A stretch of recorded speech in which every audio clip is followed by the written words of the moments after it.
यदि आप यूपी में एक आईएएस अधिकारी है और आपके सामने कोई मंत्री जी आ जाए, कोई एमपी आ जाए, कोई एमएलए आ जाए, तो सबसे पहले आपको अपनी सीट से खड़ा होना है, उसके बाद हाथ जोड़ के उन्हें नमस्ते कहना है, फिर आपने उन्हें पानी के लिए पूछना है। ये मैं नहीं कह रहा, ये यूपी गवर्नमेंट का सर्कुलर कह रहा है, जो आईएएस अधिकारियों के लिए इशू हुआ है कि उन्हें इलेक्टेड एमपी एमएलए से मिलते टाइम क्या प्रोटोकॉल फॉलो करना है।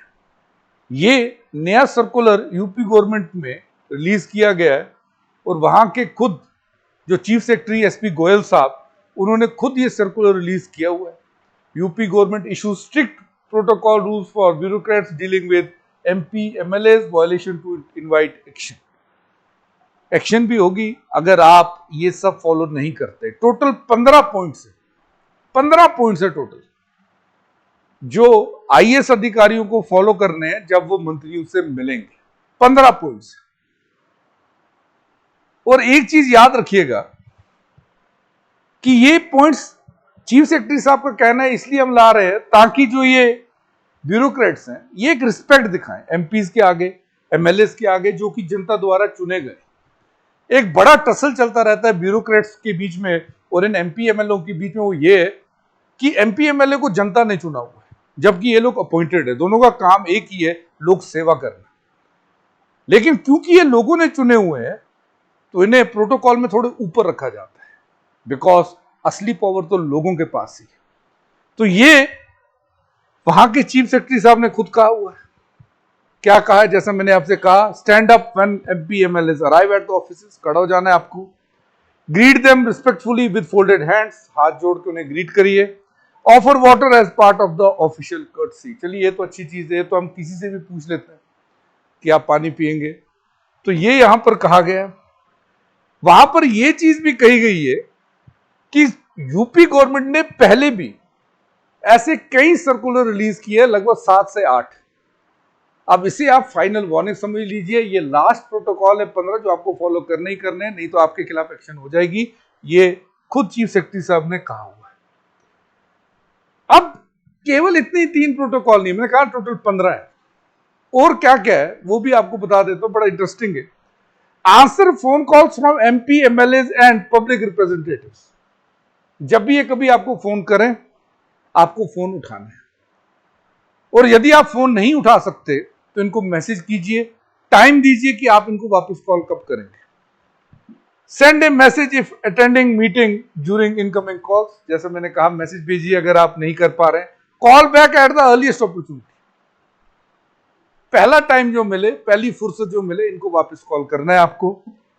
Listen carefully to issues raised by the representatives, जो भी इश्यूज ये रेज कर रहे हैं आपको उसे केयरफुली सुनना है और समाधान देना है, समाधान देना है जो भी मैटर ये लोग रेज कर रहे हैं।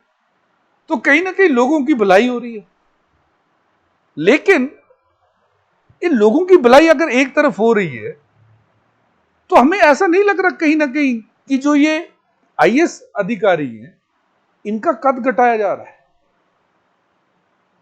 आपको क्या लग रहा है मेरे को कमेंट सेक्शन में बताइए, क्योंकि जब मैं वीडियो बना रहा हूं मुझे तो ऐसा लग रहा है कि हाँ, थोड़ा सा तो उन्हें नीचे दिखाया जा रहा है कि भाई साहब आप थोड़े नीचे रहिए, इलेक्टेड रिप्रेजेंटेटिव ऊपर रहेंगे। बाकी आप मुझे बताइए आपको क्या लगता है। चीफ सेक्रेटरी साहब ने खुद कहा कि ये सजेशंस नहीं है, जैसे मैंने कहा ये फाइनल प्रोटोकॉल से जो आपको फॉलो करने ही करने हैं, नहीं करते आप तो आपके खिलाफ एक्शन ली जाएगी, और एक्शन ली जाएगी under Uttar Pradesh state employees conduct rules. इस प्रावधान के अंतर्गत आप पे एक्शन ली जाएगी यदि आप ये सब फॉलो नहीं करते। चीफ सेक्रेटरी साहब ने ये चीजें साफ साफ कह दी। अब एक चीज आपको बता दूं, इस बार यूपीएससी का रिजल्ट आया। आईएएस के रैंक 1 अनुज अग्निहोत्री, हिंदी मीडियम के टॉपर रविराज, दोनों के दोनों हमारे क्लासरूम प्रोग्राम से ही पढ़े हुए। यदि आप भी इंडिया के टॉप एजुकेटर से पढ़ के एट अफोर्डेबल प्राइस 22,999 अपने यूपीएससी का आईएएस बनने का सपना सच करना चाह रहे हैं तो डिस्क्रिप्शन में दिए गए लिंक पे क्लिक करें, हमारे ऑफर्स के बारे में और जानें। और अगर आप इस साल का अटेम्प्ट दे रहे हैं तो ₹1 में हमारी टेस्ट सीरीज जो है अनलॉक हो चुकी है, उसका भी लिंक डिस्क्रिप्शन में मिलेगा, अपनी तैयारी को आप चेक कर लीजिए। लेकिन इस ऑर्डर लाने की जरूरत क्यों पड़ी? तो इसका जवाब भी चीफ सेक्रेटरी साहब ने खुद कहा है कि इससे पहले, जैसे मैंने कहा, पहले भी 15 सर्कुलर इशू हो चुके, क्योंकि यूपी गवर्नमेंट को एमपी एमएलए की तरफ से बहुत सारी कंप्लेंट्स मिली कि जब भी वो कोई पब्लिक का इशू उठाते हैं, किसी ब्यूरोक्रेट के पास जाते हैं, उन्हें फॉर ग्रांटेड लिया जाता है और लोगों के इश्यूज कभी रिजॉल्व ही नहीं होते। इसीलिए उनके हिसाब से ये ज्यादा स्ट्रिक्ट मेजर्स यूपी गवर्नमेंट को उठाने पड़े। और कई एमएलए एमपीज ने तो यह भी कहा है कि ब्यूरोक्रेट्स का बहुत ही ज्यादा डिसरिस्पेक्टफुल बिहेवियर रहता है, उन्हें इग्नोर किया जाता है जब वो बात करते हैं।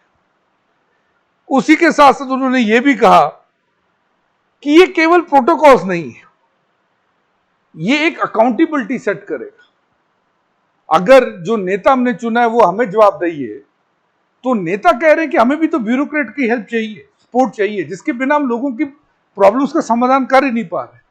तो इसके लिए इनका ऐसा कहना है कि ये चीज हम लोग ला रहे हैं, एक गैप को हम लोग ब्रिज कर पाए, जो ये गैप बनता जा रहा है। क्योंकि जैसे मैंने कहा कि ये इलेक्टेड है एमपी एमएलए, और जो ये अपॉइंटेड है, दोनों के बीच का जो गैप है, इस गैप को फिल भी करना है। आखिरकार चीफ सेक्रेटरी साहब का ये कहना था कि गवर्नमेंट का उद्देश्य क्या है, चाहे आप इलेक्टेड रिप्रेजेंटेटिव है या आप अपॉइंटेड है, आपका काम क्या है, एंड गोल क्या है? एंड गोल आपका है लोगों की सेवा करना, और वही हम कर रहे हैं। इन प्रोटोकॉल से उस चीज को इंश्योर किया जाएगा। अब आप मुझे कमेंट सेक्शन में बताइए, आपको क्या लगता है कि सच में इससे अकाउंटेबिलिटी बढ़ेगी? क्या इससे वेलफेयर बढ़ेगा लोगों का, या इससे कोई नया इशू खड़ा हो जाएगा? जो भी होगा मुझे बताइए। Thanks for watching this video. Let's get it guys.